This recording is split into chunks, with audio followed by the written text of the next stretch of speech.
శ్రీకళ్యాణ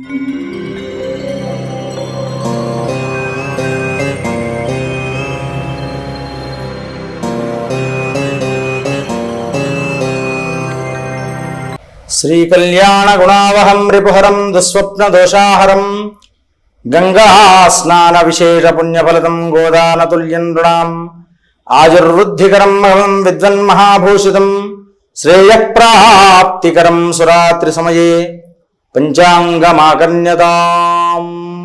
కర్కాటక రాశి. ఈ రాశి వారికి ఈరోజు మిశ్రమమైనటువంటి ఫలితాలు పొందుతూ ఉంటుంటారు. వీరు అనుకున్నటువంటి కార్యాలు సక్రమమైన పద్ధతిలో జరగక కాస్త చికాకుతో ఉంటూ ఉంటారు. గ్రహ సంచారం బాగున్నప్పటికీ ఈరోజు పనులు మాత్రం రవిగ్రహం కాస్త మందకొడిగా సాగుతూ ఉండడం వల్ల అనుకున్నటువంటి ఫలితాలు అనేటువంటివి పొందలేక కాస్త వెనకబడి ఉంటూ ఉంటారు. కనుక కాస్త చికాకులతో కాలం గడుపుతారు. స్వస్తి ప్రజాభ్య పరిపాలయంతాం న్యాయేన మార్గేణ మహిమహీషాః గోబ్రాహ్మణేభ్యః శుభమస్తు నిత్యం లోకాః సమస్తాః సుఖినో భవంతు.